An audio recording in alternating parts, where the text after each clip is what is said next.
우리가 지금 이제 요한복음을 이해하기 위해서는 제가 1장 1절에서 18절까지를 굉장히 많이 강조했습니다. 왜 그러는 거니?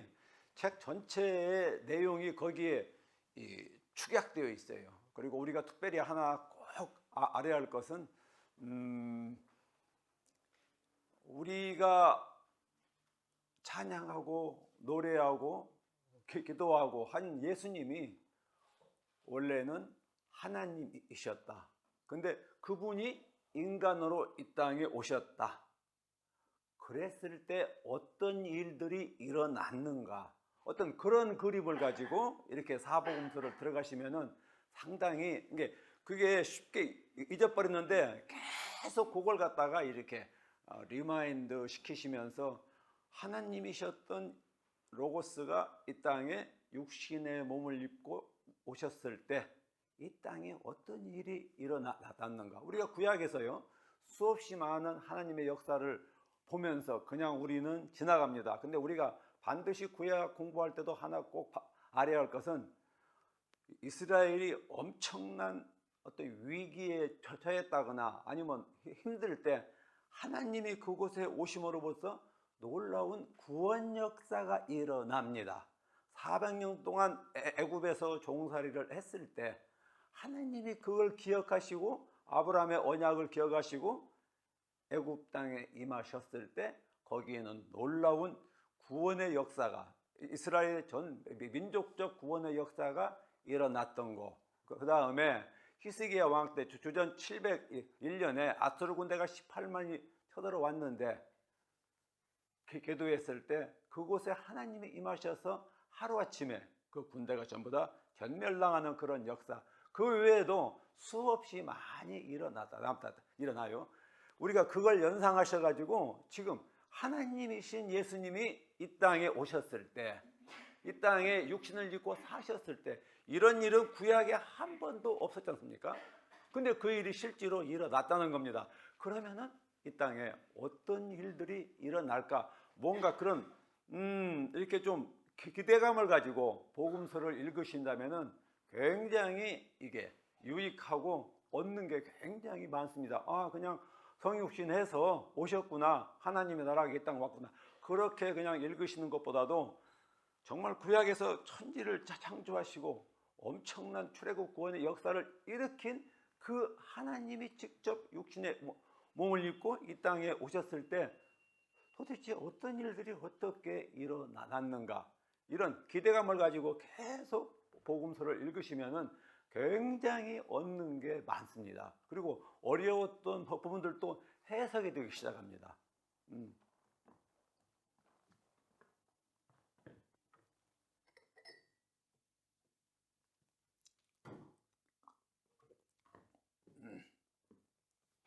그래서 이제 우리가 성경 전체에서 요한복음만큼 그렇게 1장 1절에서 18절만큼 예수님에 대해서 상세하게 이렇게 기록된 곳이 없습니다.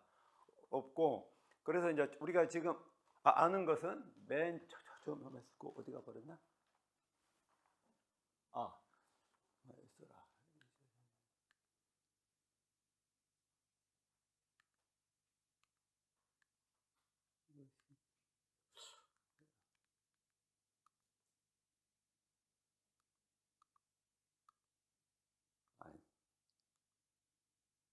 그냥 제가 하나 기록했는데 처음에 로고스가 이 땅에 육신으로 오신 로고스가 하나님이셨죠. 그분이 창조주였어요. 그분이 생명이셨고 그 생명 안에 하나님을 알아볼 수 있는 빛이 있었어요. 이게 이 땅에 오시기 전에 하나님이신 로고스의 모습이죠. 그래서 이 땅에 오셨어요. 육신으로 오셔가지고 보니까 독생자의 영광이고 이건 믿는 사람의 눈에 그렇게 보입니다. 안 믿는 사람은 절대 알 수가 없어요. 그래서 독생자의 영광이 이게 하나님, 원래 영광이란 말은 하나님 앞에만 붙입니다. 하나님에게만. 그런데 아들에게. 이 얘기는 아들이 똑같이 하나님이시다. 그런 얘기고요.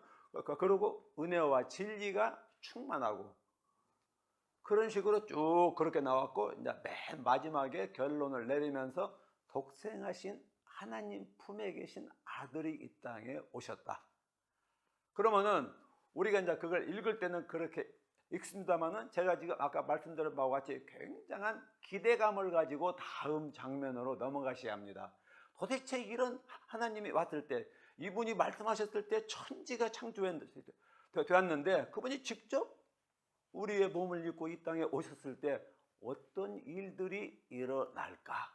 그러니까 그런 기대감을 가지고 하나님이 오셨는데, 예를 들어서 이곳에 옛날에 제가 현대에 있을 때 정주영 회장 있잖아요. 돈이 어마어마하게 많거든. 그러면은 회사에 그분이 떴다 하면은 무슨 일이 있어요.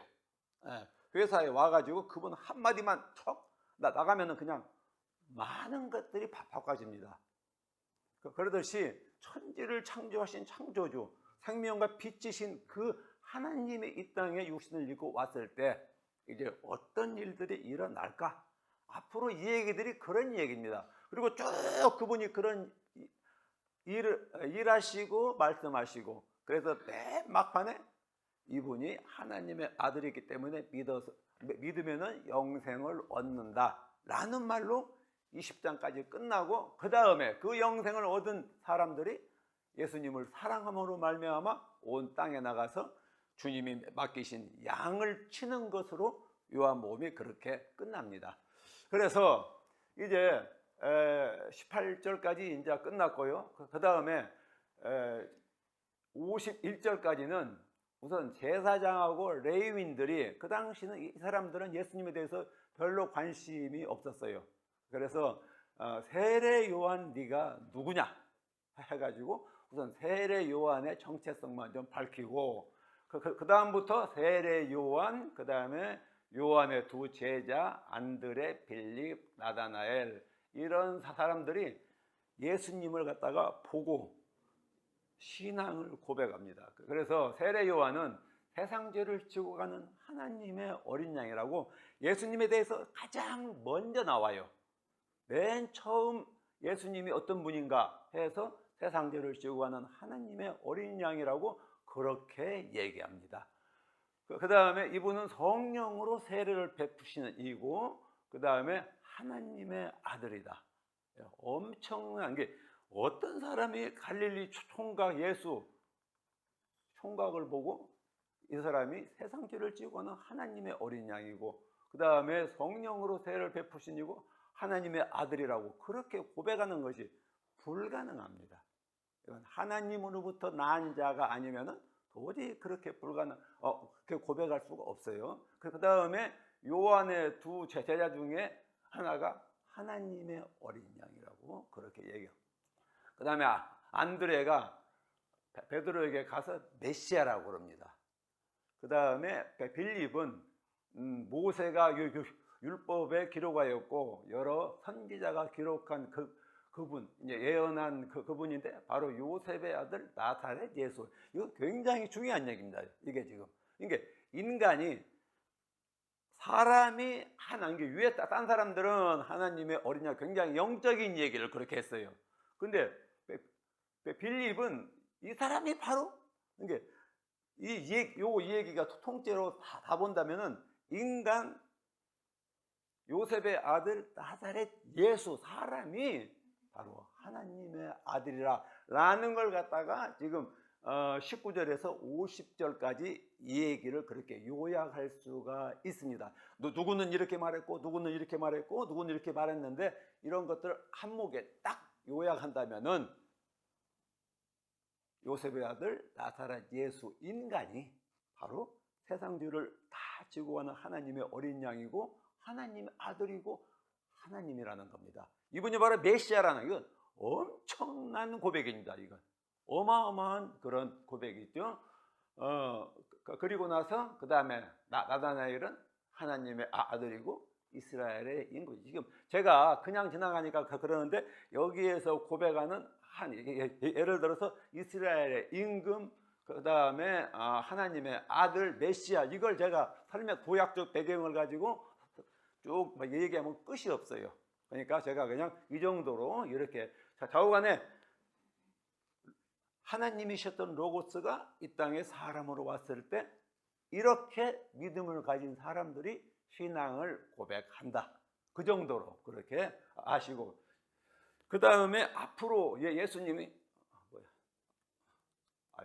안 되지. 앞으로 예수님이 어떤 일을 하시는가, 뭐라고 말씀하시는가는 요 타이틀 안에서 얘기되고, 이 타이틀 안에서 이렇게 행하십니다.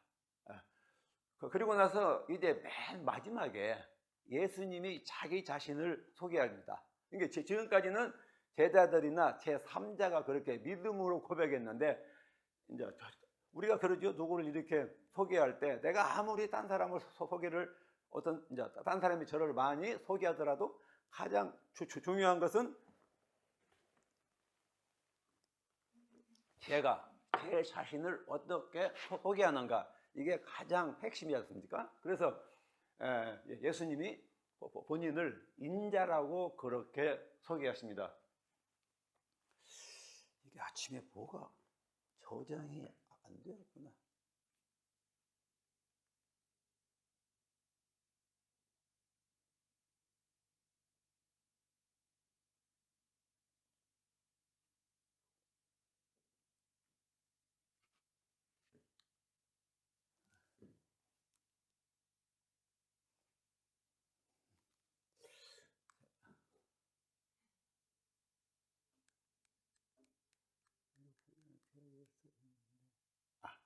여기 나왔네.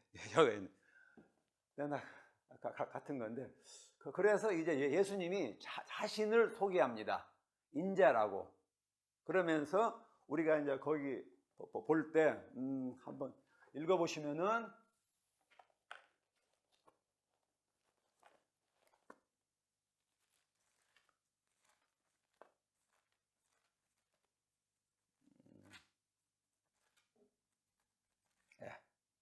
읽어보시면은 보자. 뭐라 했는구니?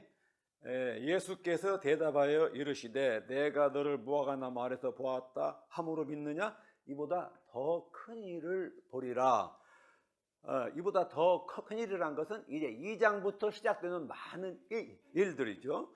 그리고 나서 또 이르시되 진실로 진실로 너희에게 이르노니 하늘이 열리고 하늘에 사자들이 인자 위에 오르락내리락 하는 것을 보리라 하시니라. 이게 굉장히 중요한 얘기입니다. 이게 지금 예수님이 본인을 인자라고 그랬어요. 그래서 이 인자란 말은 다니엘서 7장 13, 14절에서 이렇게 배경을 가지고 예수님이 자신을 그렇게 불렀습니다. 거기 보시면은 모든 권세와 영광과 나라를 하나님으로부터 수여받습니다.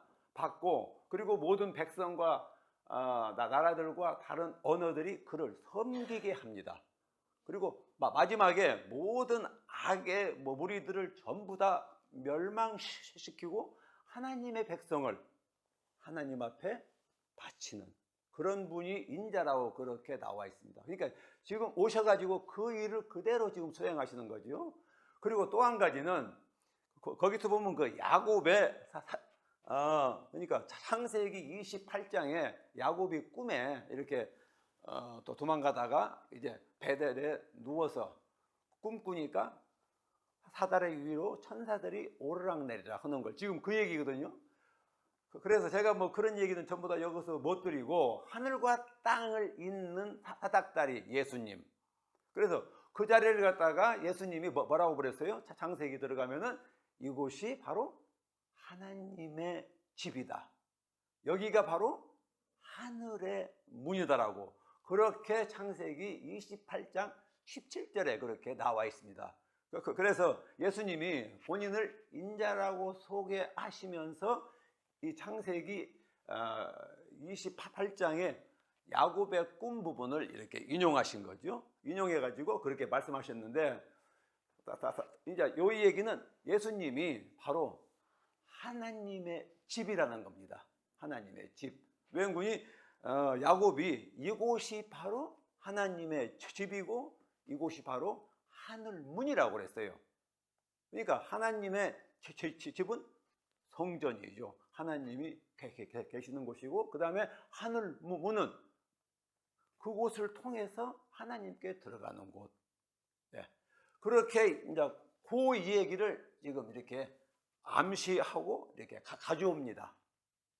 그래서 태초에 하나님이셨던 로고스가 이 땅에 인간으로 오셔가지고 세상의 모든 죄를 다 지고 가시는 하나님의 어린 양, 메시아, 하나님의 아들 등등으로서 이렇게 쭉 나오시는데, 결론적으로 예수님 본인의 자신 소개에 의하면은 자신이 바로 하나님의 집이라는 겁니다. 그리고 자신이 바로 하나님의 문이라는 거예요. 이것은 엄청난 얘기입니다. 이건 어마어마한 얘기예요. 지금 수천 년 동안 유대교에서는 성전에서 하나님을 만나고 그곳을 하나님의 집이라고 그랬거든. 그리고 그곳에서 모든, 예를 들어서 죄를 짓고 잘못하고 그러면은 짐승의 희생제사를 드림으로 말미암아 다시 교회에서 회복되고 이렇게 안식의 삶을 살 수가 있는 거지요. 그러는데 예수님이 지금 자신이 하나님의 집이고 자신을 통하지 않으면은 하나님에게 갈 수 없는 문이라고 그랬어요. 이것은 지금 앞으로 예수님으로, 이제 요한복음에서 예수님에 의해서 전개될 모든 얘기들이 이 속에 전부 다 들어와 있습니다. 다. 그래서 이제 최종적으로 예수님이 자신이 인자라고 그러면서 어떤 인자냐면은 바로 하나님의 집이고 하나님의 문이다. 이런 식으로 이렇게 딱 암시를 깔아놓죠. 그래 놓고 이제 끝납니다. 끝나고 이것은 그냥 지나가고요. 그다음에 지나가죠. 그리고 나서 이보다 더 큰 일들을 보리라고 그러는데, 이것이 이제 2장부터 시작이 되어갑니다. 그러면 이제 총 정리를 한번 제가 다시 하면, 원래 로고스가 태초에 하나님이셨고 창조시였고 생명이었고 빛이었고, 그 다음에 이분이 육신을 입고 이 땅에 왔을 때 하나님의 영광을 드러냈고 진리가 충만했고 은혜였고, 그래서 이제 제자들이 세례 요한이 세상 죄를 지고 가는 하나님의 어린 양이라고 그랬고, 메시아라고 그랬고, 이스라엘의 임금이라고 그랬고, 하나님의 아들이라고 그랬고, 그 다음에 예수님이 나는 인자고, 창세기 28장 야곱의 꿈에 나오는 거기에 있는 하늘과 땅을 연결하는 사닥다리, 그곳이 바로 내가 바로 하나님의 집이고 하나님을 향해서 가는, 나를 통하지 않으면 아버지께 갈 수 없는 내가 문이다. 이게 앞으로 요한복음에서 나올 모든 이 얘기를 집약해 가지고 1장에다가 이렇게 길게 기록을 해 놓았습니다. 그러면은 이제 이런 사상, 이런 것까지 가지고 이제 2장에 들어갑니다. 그러면 이제 우리가 도대체 이런 분이 하나님의 집이고 하늘 문이고 세상 죄를 지우고 가는 어린 양이, 이게 모든 이런 어마어마한 타이틀을 가진 이분이 말씀하시고 2장에서부터 사역이 시작되는데 어떤 일들이 일어날까, 우리가 그렇게 기대감을 가지고 들어가는 게 정말로 좋습니다. 근데 이제 2장에 딱 들어가니까 가나 혼인잔치가 딱 나와요. 그래서 제가 이 얘기는 전부 다 들을 필요는 없어요. 근데 혼인잔치에 보면 내용은 전부 다 아시니까 정결례용 항아리들의 물이 들어있죠. 이제 원래 그 가나 혼인잔치가 포도주가 떨어져 가지고 없어요.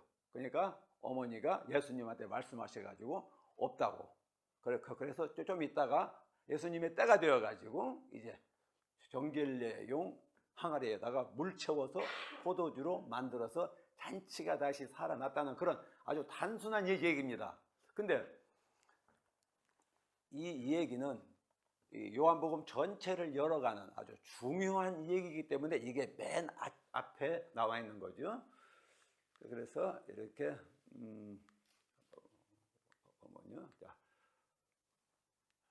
아까 얘기 찾았구나. 그냥 넘어갑시다. 이거는 넘어가고, 그 다음에 이 얘기 들어가면 굉장히 많이 들어갑니다.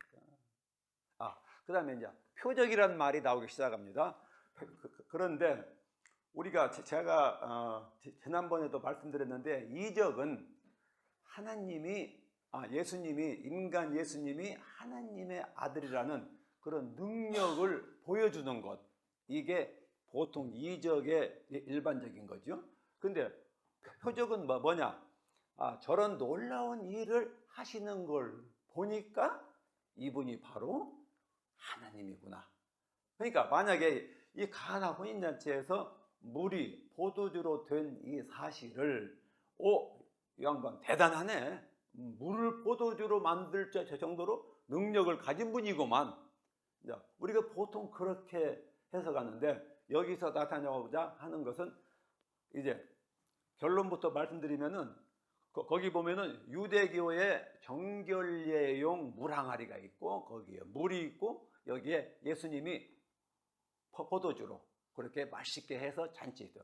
원래 잔치는 구약에서부터 또 예수님도 계속적으로 잔치는 이 메시아 시대의 구원잔치를 상징하는 것으로 계속적으로 구약에서 얘기가 되어 왔고, 예수님도 다른 복음서에서 실질적으로 혼인잔치를 비유해 가지고 새로운 메시아 시대가 왔고 구원의 시대가 왔다. 그래서 잔치가 상징하는 것은 바로 그런 것들을, 새로운 구원의 시대가 왔다, 메시아 구원 잔치다, 그런 식으로 그렇게 해왔고 또 예수님도 그렇게 하셨는데, 문제는 이제 구약에도 역시 성전 시스템을 통해서 우리가 죄를 지었으면은 용서 안 받고 다시 회복하는 거죠.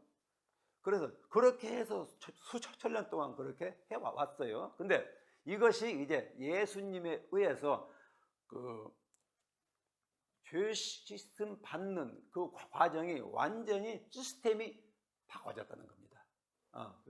원래 정결례용 그 항아리는 번제단하고 성소에 들어가는 그 사이에 있습니다. 사이에 있어가지고 번제단에서 이제 짐승 잡고 피 이런 데 묻고, 그러면 그걸 정결례 보통 바다라고 그래요. 바다 큰 통에다가 물 넣고 거기서 씻고 이제 들어가는데, 출애굽기 거기 보면은 그냥 들어가면 죽는다고 그랬어요. 굉장히 그게 엄하지요.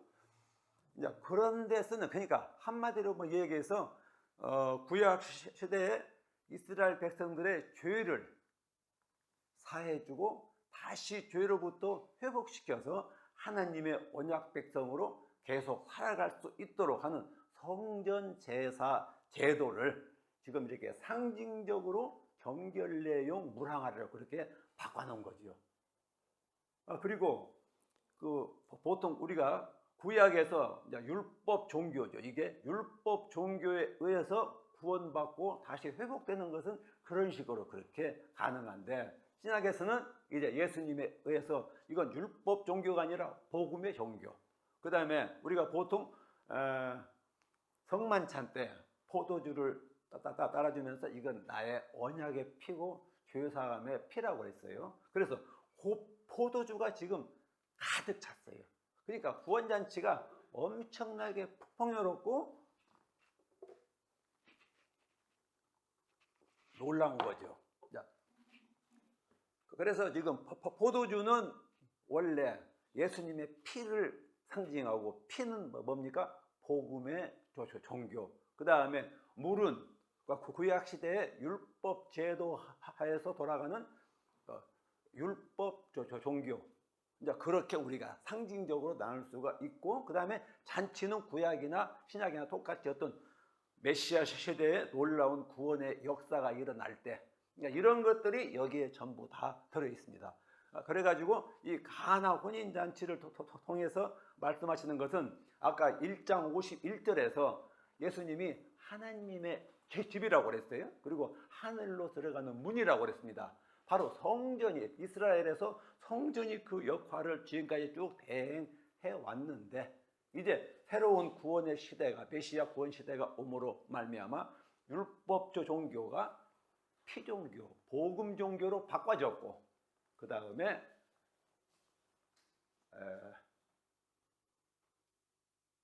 그 모든 구약의 그러니까 뭐 정결례용 그런 항아리나 이런 것들은 모두가 그 구약의 성전 시스템인데 구약의 성전 시스템이 더 이상은 필요가 없다는 겁니다.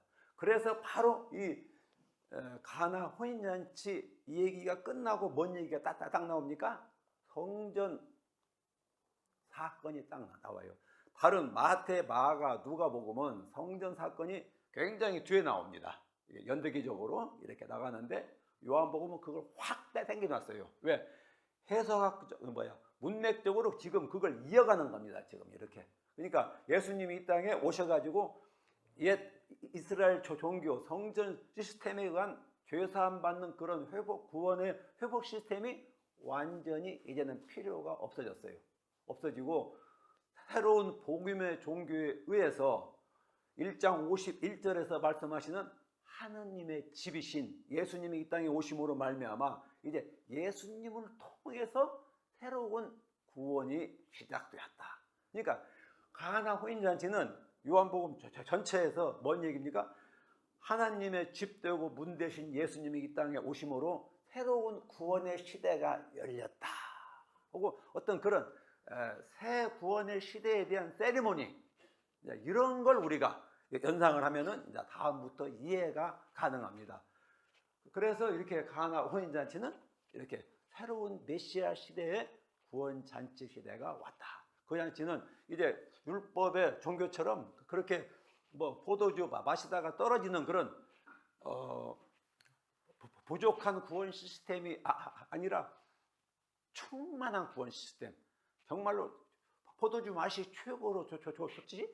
그 잔치에 엄청난 기쁨이 있고 놀라운 일들 그런 일들이 이제 예수님이 이 땅에 오심으로 말미암아 시작되었다. 그리고 이제 그 첫 스타트를 끊는 것이 가나 혼인잔치다. 우리가 이제 그렇게 이해하시고요. 그 다음에 이제 이 표적은 아까도 얘기들 말씀드린 표적을 보고 세상적인 관점, 율법적인 관점, 그 다음에 헬라적인 관점, 우리 관점으로 보면은 절대 예수님이 하나님이라는 걸 알 수가 없어요.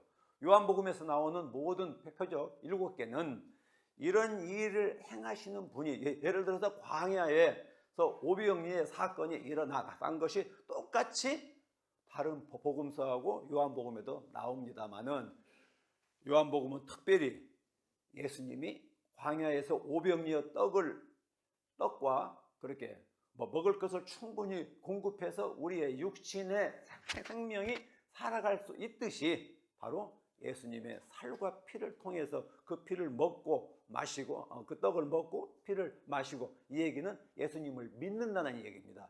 믿음으로 말미암아 우리가 생명을 얻고 이분이 바로 예수님이 생명을 우리에게 공급해 주시는 그런 분이다 라고 이렇게 똑같은 광야 사건이지만은 그걸 이적적으로 해석할 때는 그런 것이 아니고 바로 이분이 바로 하나님의 아들이구나 그것 정도인데 이쪽에서는 바로 이분이 우리에게 생명 우리가 이분을 믿음으로 말미암아 생명을 공급해 주시는 그런 분이다. 이렇게 표적과 이적이 완전히 많이 이렇게 다 다르다는 걸 갖다 지금 그래서 이제 예수님께서 그런 오병이어 사건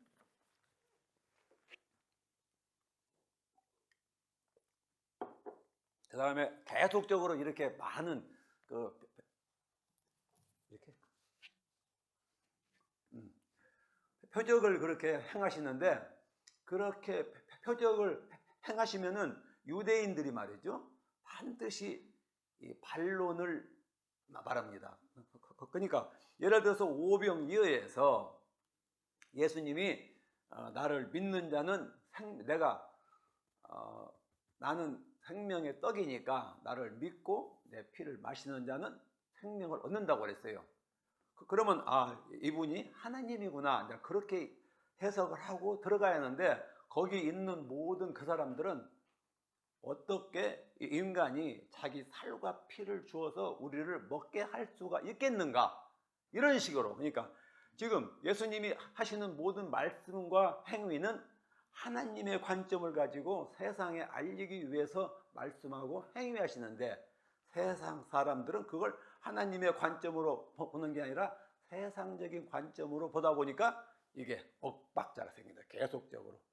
그러다 보니까 긴 논쟁이 시작됩니다. 긴 논쟁이 그런 식으로 그렇게 갑니다. 어쨌든 간에 하나님이 이 땅에 예수님이 이 땅에 오셔가지고 이제 그런 놀라운 구원을 이루십니다. 그러니까 이 얘기는 이 놀라운 구원을 예수님이 이루셨는데 이것은 구약의 성전 제사를 통해서 이루시는 구원보다는 훨씬 탁월하다는 겁니다.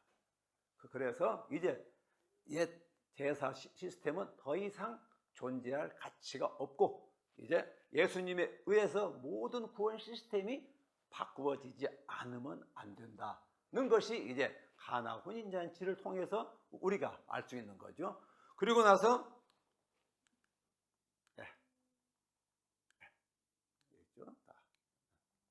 제가 이게 이제 지난번에 그 예루살렘 갔을 때 한번 봤던 건데 안에 들어가니까 이게 가나 혼인잔치 기념교회라고 그렇게 다 나와 있더라고요. 나와 있어가지고 봤고 그래서 가나 혼인잔치는 뭐 전부 다 이건 아시는 거고 그러니까 제가 지금까지 말씀을 드렸고 그 다음에 이제 이거 그 다음에 바로 성전 사건이 나와요. 아까도 제가 말씀드렸지만 딴 복음서는 성전 사건이 굉장히 뒤에 나오는데 요한복음에는 굉장히 앞에 나오죠. 왜? 지금 저자가 새로운 구원의 시대가 왔고 새로운 주시즘 그리고 회복의 시대가 왔기 때문에 성전이 더 이상 필요가 없습니다. 그래서 이제 이 성전을 헐어버리고 내가 다시 짓겠다라는 그런 해석을 때 문맥적으로 그렇게 볼 때 이게 굉장히 앞에 왔다. 그래서 요 성전 사건 얘기는 뭐 우리가 다 아는 거니까 뭐 이 얘기는 볼 것도 없고요. 다시 말해서 지금 구약의 제사장들이나 아니면 바리새인들, 서기관들은 성전을 갖다가 하나님 앞에 제사 드려 가지고 우리의 죄가 회복되는 그런 곳으로 쓰는 것이 아니라 여기서 성전의 기능을 돈벌이 하는 것으로 바꿔버렸어요. 그러니까 성전의 기능을 바꿔버렸어요. 옛 기능은 마비되어 버리고 지금 성전이 돈 바꾸고 이렇게 물물교환 이렇게 돈 버는 장사로 그런 곳으로 성전의 기능이 바꿔져 버렸습니다. 그래서 이제 이 성전을 헐고 3일 후에 내가 다시 짓겠다는 것은 이제 새로운 성전인 예수님, 새로운 이 성전은 예수님에 의해서 다시 회복된다.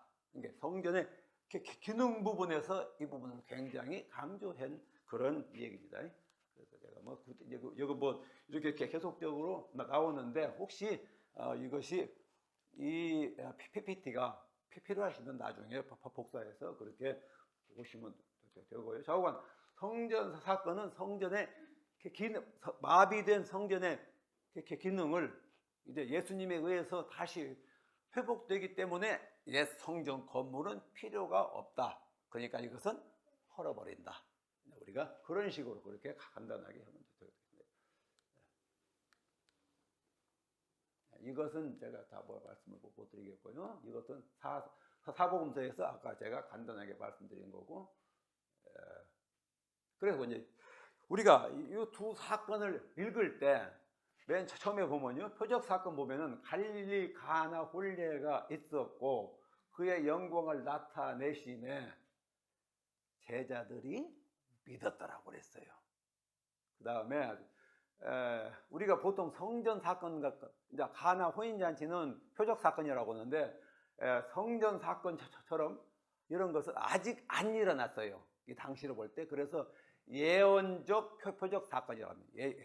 예언적. 근데 이것은 예루살렘 성전 건물을 헐고 사흘 안에 일으키리라.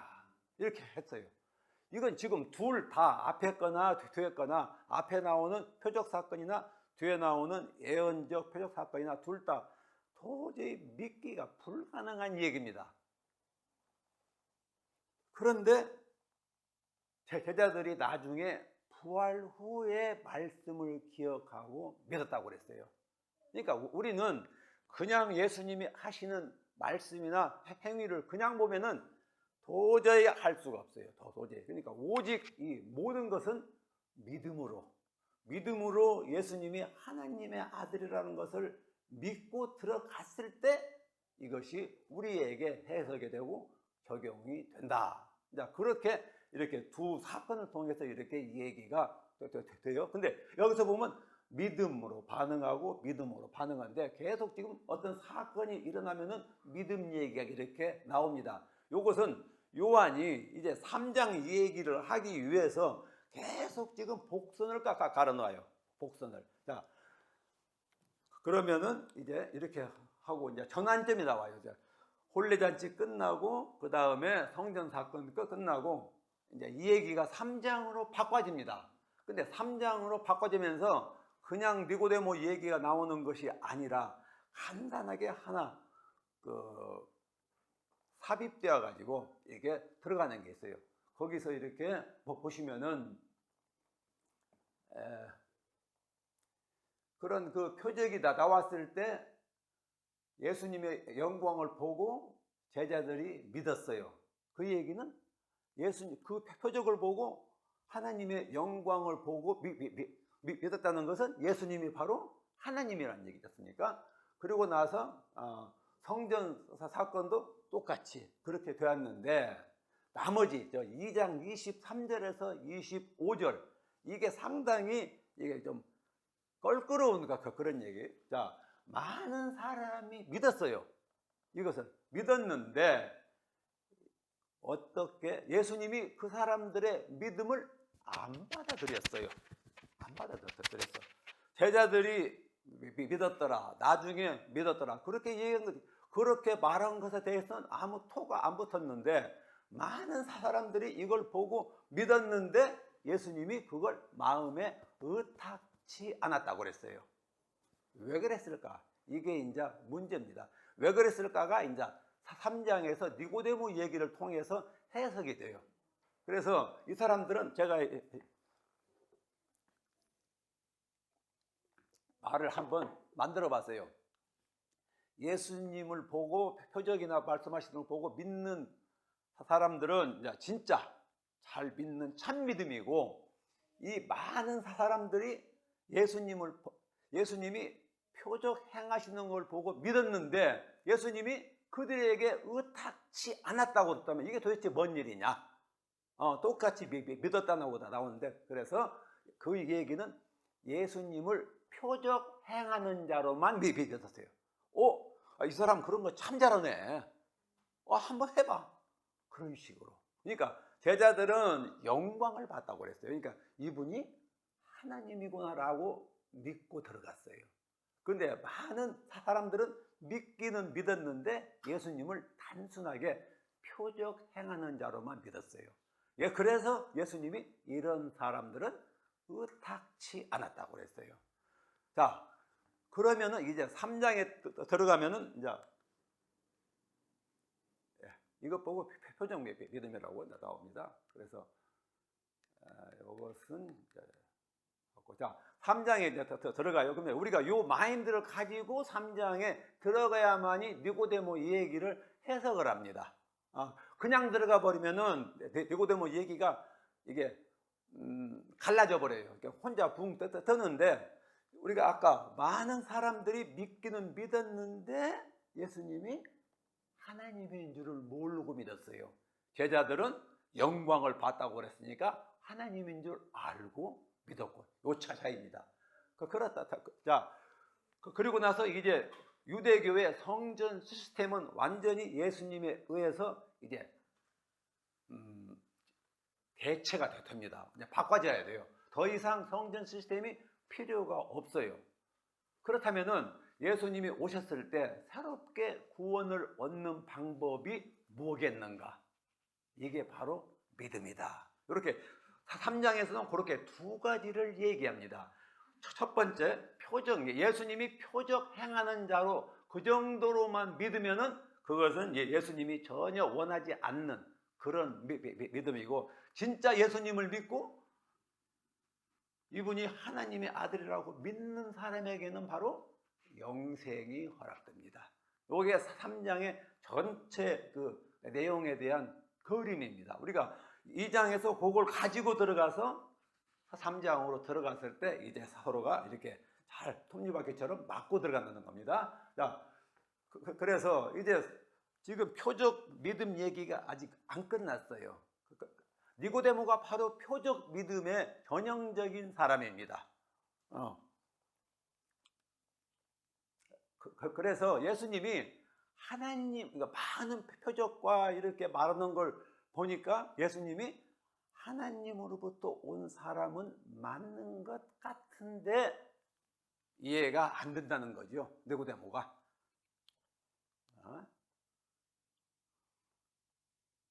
니고데모가 예수님을 이렇게 하나님으로부터 오신 자 같은데 안 믿어요. 표적은 믿어. 표적 보니까 예수님이 하나님으로부터 온 사람 같은데 그 다음은 몰라요. 거기에 대해서 설명해 주는 것이 니고데모 얘기입니다. 그러니까 니고데모, 이제 왜 니고데모가 예수님이 표적 행하는 자로 정도밖에 믿을 수가 없느냐 하면은 바로 거듭나지 않았기 때문에 모른다고 그랬어요. 그러면 거듭난다는 얘기인데, 그러니까 니고데모는 거듭난다는 얘기가 뭐냐, 그러니까 그러면 이 큰 사람이 다시 뱃속에 들어갔다가 또 나오느냐, 그렇게. 그러니까 지금 예수님은 모든 이 얘기를 하나님의 관점에서 말씀하시는데 니고데모는 육신적인 관점에서 해석하는 거예요, 계속. 그러니까 예수님이 표적 행하는 정도밖에는 안 보이는 거예요. 그러니까 예수님이 이제 말씀하시죠. 위로부터 내려오는 거, 하나님으로부터 내려오는 능력에 의하지 않고는 결코 하나님 나라를 볼 수가 없다고 그래요. 이게 니고데모의 이 얘기의 핵심입니다. 핵심. 앞에서 표정 얘기가 나왔고 그 표정 얘기로는 예수님이 누군 줄을 절대 알 수가 없어요. 그 전형적인 예가 니고데모라는 겁니다. 율법으로만 꽉 차 있지 하나님을 볼 수 있는 눈이 없어요. 마음이. 그러니까 예수님을 보고도 당신이 하나님으로부터 온 사람 정도는 되는 것 같은데, 그러니까 예수님이 그냥 그 자리에서 거듭나지 않고는 나를 볼 수 없고 물과 성령으로 거듭나야만이 나를 볼 수가 있다. 그러니까 너는 왜 이스라엘의 선생으로서 그것도 모르느냐. 그러면서 그냥 이 얘기가 그렇게 진행이 쭉 들어가고 우리가 보면요, 지금 나오지요. 자, 요건 좀 중요하니까 여러분들이 많이 읽었지만은 이런 마음, 이제 이런 관점을 가지고 보셔야 하기 때문에 한번 제가 말씀드릴게요. 자, 바리새인 유대인의 지도자인데 그가 밤에, 이게 요한복음은 이렇게 밤과 낮, 어둠과 빛을 굉장히 많이 구분합니다. 이 다음에 4장에 나오는 수가성 여인은 낮에 만나지요. 낮에. 그래가지고 나중에 낮에 만나가지고 빛 가운데서 예수님을 보고 예수님이 메시아라고 이렇게 고백을 합니다. 근데 이 사람은 밤에 만났어요. 그러니까 저자가 글 쓰면서 굉장히 그런 것들에 대해서 이렇게 아주 예민하게 그렇게 쓸 수 있는 걸 볼 수 있어요. 그래서 바리새인이 와가지고 표적을 행하는 랍비요, 선생 정도예요. 예수님이 하나님의 아들인데 선생 정도로 그렇게 봐요. 당신은 하나님께로부터 온 선생인 줄 아나이다. 그 얘기는 뭐예요? 이 사람은 표적 믿음밖에는 안 가지고 있어요. 유대인의 니고데모는 엄청나고 모든 걸 다 아는 최고의 권위자인데 그 사람이 하나님을 볼 줄을 지금 모른다는 얘기입니다. 그러니까 율법은 더 이상 율법 가지고는 하나님을 만날 수 없다라는 그런 얘기죠. 그래서 대번에 예수님이 이타저타 그런 말씀 안 하시고 대본에 사람이 거듭나지 않으면은 하나님 나라를 볼 수 없다. 그러니까 거듭나지 않으면은 절대 예수님이 하나님 나라, 예수님이 하나님, 이분이 영생을 주시는 분이라고 알 수가 없다는 거예요. 그러니까 니고데모가 늙으면 어떻게 날 수 있사옵니까? 두 번째 모태에 들어갔다 납니다. 지금 아까도 말씀드리지만 계속적으로 인간적인 관점으로 예수님의 말씀을 듣고 예수님의 표적을 보고 있다는 겁니다. 그러니까 예수님이 물과 성령으로 거듭나지 아니하면은 하나님 나라에 들어갈 수가 없다. 이 얘기는 물과 성령 얘기가 굉장히 복잡합니다. 이것은 그 구약에서부터 굉장히 이렇게 많이 나온 얘기인데 결론적으로 말씀드리면 성령의 능력으로 거듭나지 않으면은 예수님이 하나님인 줄을 알 수가 없다. 예, 그런 얘기입니다. 그래서 왜 그러는 거니? 육으로 난 거. 우리가 육으로 제가 만약에 육으로 나가지고 그냥 살면은 그냥 육밖에는 몰라요. 그리고 영으로 나야만이, 우리가 영으로 거듭나야만이 예수님이 하나님이란 것을 알 수 있고, 니고데모처럼 저런 이 얘기를 안 한다는 그런 얘기입니다. 그래서 거듭나야 하겠다는 것은 두 가지 뜻이 있어요. 하나는 born again, 다시 태어나는 것이고, 또 하나는 위로부터 오는 능력에 의해서 태어나는 것. 이렇게 헬라 말로 두 가지 뜻이 있어요. 두 가지 그런 이중적인 의미를 가지고 있죠. 그래서 왜냐하면 육으로 난 내가, 지금 육으로 난 것은 육이고 영으로 난 것은 영인데, 이 니고데모가 모르는 이유는 육으로 난 사람이기 때문에 모른다. 아직 성령의 감동으로 예수님을 바라보지 않고 성령의 능력을 받지 못한 그런 사람이다. 그렇기 때문에 예수님을 그저 선생 정도로, 표적을 행하는 하나님으로부터 온 사람 정도로밖에 모른다. 이제 요 얘기입니다. 그렇다면 앞으로 나올 얘기는 뭔 얘기입니까? 십자가에 달린 예수님을 오직 믿음으로 말미암아 영생을 얻는다라는 얘기가 이제 이 다음에 나올 수 있다. 이제 그런 얘기니까 모든 것들이 이렇게 전부 다 앞에 얘기하고 다음 얘기 이렇게 연관되어서 지금 흘러간다. 우리가 그렇게 볼 수가 있는 거죠. 그러니까 이제 니고데모가 어떻게 그런 일이 일어날 수가 있겠는가? 그러니까 이제 예수님이 너는 이스라엘 선생으로 이런 것들을 알지 못하느냐? 우리가 아는 것을 말하고 본 것을 증언하는데, 그러나 너희가 우리의 증언을 받지 않는다. 왜 못 받습니까? 자기 율법의 틀 속에 완전히 갇혀 있어요. 그러니까 실질적으로 하나님이 오셨는데도 율법의 틀 속에 갇혀 있다 보니까 하나님이 누군 줄을 모른다. 이제 그런 얘기죠. 그래서 우리의 증언을 받지 않고, 지금 예수님이 이 땅에 오셔가지고 하나님이 하실 일들을 예수님을 통해서 계속 하시는데도 예수님을 랍비 정도로밖에 안 보거든요. 이 얘기는 거듭나지 않았기 때문에 그러는데, 어떻게 하늘의 일을 얘기하면 네가 알 수가 있겠느냐? 그러니까 율법 틀 속에 딱 갇혀가지고 예수님이 하나님인데도 하나님을 모르는 사람이 이제 어떻게 이런 일이 일어날 수 있냐라고 이렇게 지금 물었잖아요. 그러니까 어떻게 일어납니까? 이건 하늘의 일이거든. 하늘의 일. 그러니까 이 얘기는 육의 틀을 가지고 있으면은 하늘의 일을 절대로 알 수가 없다라고 그렇게 얘기합니다. 그러면서 이제 하늘의 일을 말하면 네가 어떻게 믿겠느냐? 그러면서 이제 우리가 잘 아는 요한복음 3장 16절이 포함돼 가지고 쭉 얘기가 나오는데, 거기 보면 이제 예수님이 하늘에 네가 육의 틀을 가지고 있는데 어떻게 하늘의 일을 말하면 어떻게 알겠느냐 그러시면서 하늘의 일을 말씀하십니다. 그래서 이 얘기는, 자, 인자가 하나님이 이 땅에 보내셔가지고 오셨는데 나중에 인자가 들림을 받아요. 들림 받는다는 얘기는 십자가에 못 박혀 죽는다는 얘기입니다. 그래서 십자가에 못 박혀 죽은 예수를 믿음으로 말미암아 너희들이 영생을 얻도록 그렇게 하나님이 예수님을 통해서 이 구원의 시스템을 완전히 바꿔버렸어요. 그 얘기를 합니다. 그래서 인자가 하늘에서 내려왔다가 다시 하늘로 올라가신다는 겁니다. 근데 올라가는 과정이 그냥 올라가는 게 아니라 광야에서 민수기에서 이제 이스라엘 백성이 죄를 졌어요. 그런데 그걸 낚기 위해서 놋뱀을 만들어 가지고 이렇게 놓고 누구든지 그 놋뱀만 쳐다보면은 병이 낫도록, 그 얘기를 예수님이 지금 인용합니다. 인용해가지고 내가 하늘로부터 와서 다시 하늘로 올라갈 건데 광야에서 모세가 들린 그 노뱀을 바라봄으로 말미암아 그 백성들이 병이 낫듯이 너희들이 내가 나중에 십자가에 못 박혀 죽고 들림 받고 죽었을 때 나를 믿으면은 너희들이 영생을 얻게 된다.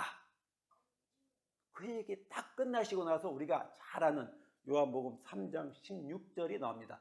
왜냐하면은 왜 예수님이 십자가에 못 박혀 돌아가신 걸 믿으면은 영생을 얻는가? 왜냐하면 하고 나오는 것이 요한복음 3장 16절. 왜냐하면 하나님이 세상을 이처럼 사랑하사 독생자를 주셨으니 이는 누구든지 저를 믿는 자마다 멸망치 않고 영생을 얻게 하려 하심이라는 하나님의 목적 때문에, 그것 때문에 예수님을 믿음으로, 예수님이 십자가에 못 박혀 죽지 않으면 안 된다는 얘기를 이 말 끝에 그렇게 흘러갑니다. 그러니까 우리가 많이 쓰는 그런 얘기인데도 니고데모 얘기부터는 이렇게 2장부터 쭉 이렇게 연결되어 가지고 해석이 되어가고 있다. 이제 그렇게 하는데 지금 믿으면은 영생을 지금 얻습니다. 근데 지금 믿지 않으면은 뭐 나중에 백보자식 심판 때 가서 심판 받는 것이 아니라 지금 심판받아요. 지금 이미 심판을 받았다고.